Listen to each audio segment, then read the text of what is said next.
Hello, ladies and gentlemen, and today we are going to be covering the last adaptation for this year, and it is bulbs.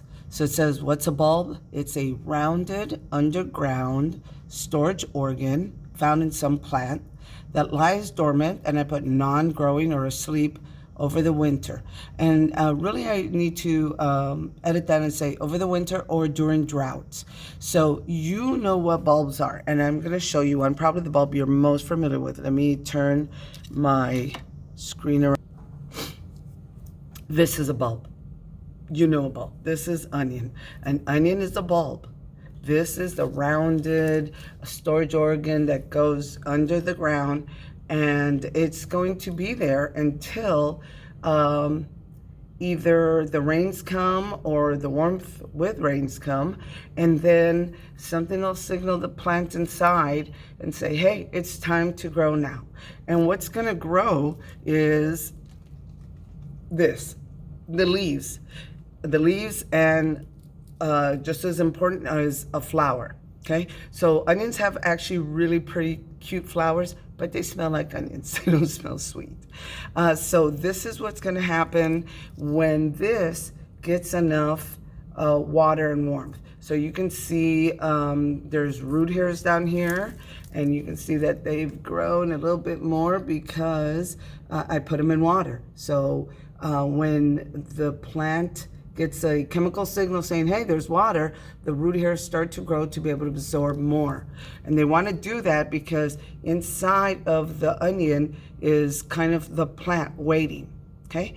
And so it can grow. It grew from here because I cut it there, and it gave it a chance to escape from there. But it usually grows off out of the top here. Okay, so this would be in the ground until things got better, until there was either rain or warmth and rain, and then it's gonna grow.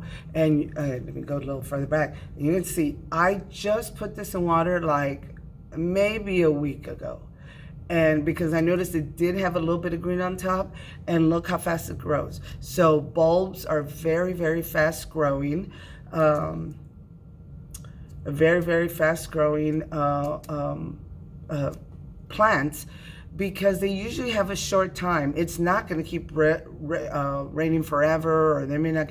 So they hurry up and grow as fast as they can so they can put out a flower, because in the flower are the genes, right? You have the egg and the sperm, and now this bulb, you can grow onions from seeds. It'll make a seed, and now another onion is going to start to grow. Okay, so this is a bulb. This is food, what we love in pico de gallo, or wherever you like to eat your onions. You know, onion rings or blooming onion, whatever. There it is. It is there. That's the food. Okay, and it's meant to let this be able to sit underground for a long time until, again, things are good. Okay, and this, look at my kitchen. I'll probably put that in water again so it will stay alive and maybe bloom. When it blooms, I'll show y'all pics. Alrighty, so let's go ahead and continue. So this still goes along with our teak that it says explains variations, differences within a population. So it's showing us that within the big kingdom of plants, of plantae, you have some plants that this is how they survive. Okay, others survive by their seeds or other means, but there's a big part of the plant world that they grow by these bulbs. So here's just an example of some of the different, let me move that out of the way. I'm sure there's a way to hide that.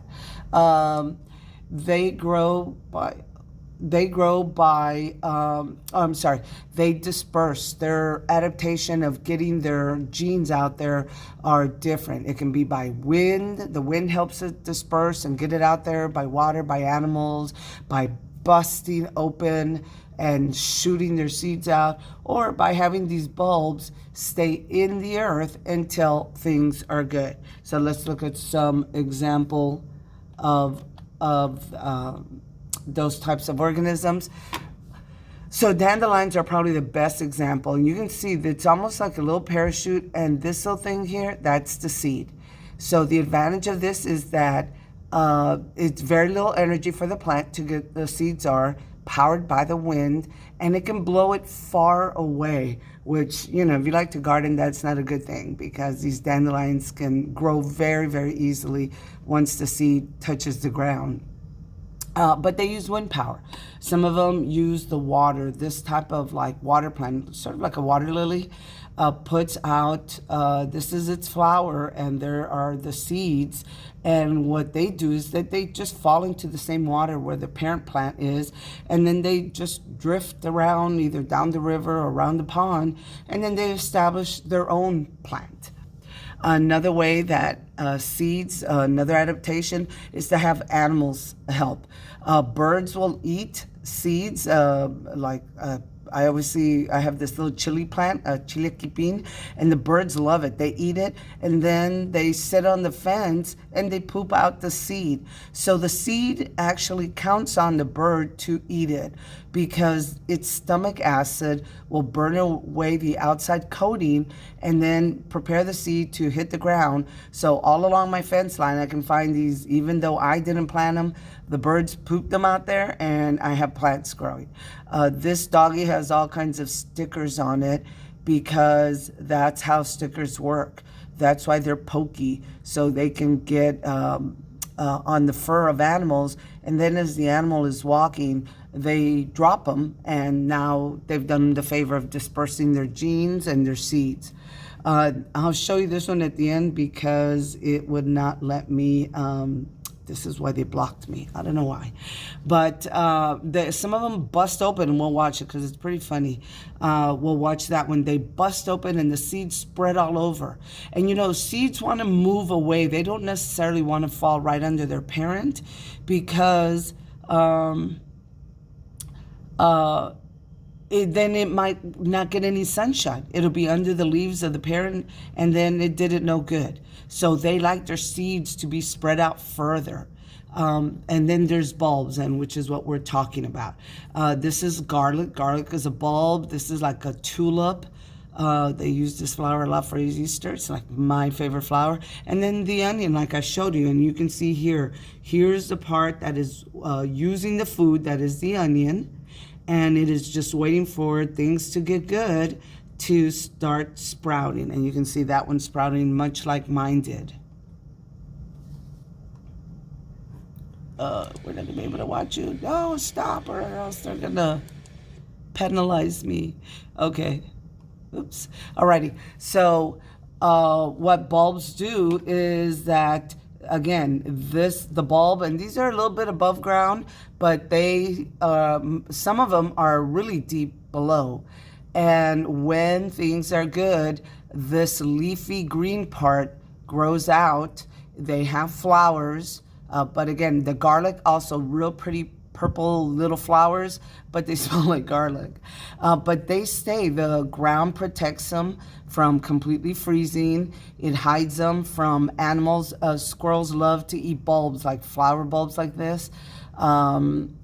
And then when things are good, they will sprout. So this, you can see the progression of this. Looks like some kind of lily. If you plant bulbs in your backyard, they will grow for years and years and years, as long as the squirrels don't dig them up and eat them. They will grow for many, many years.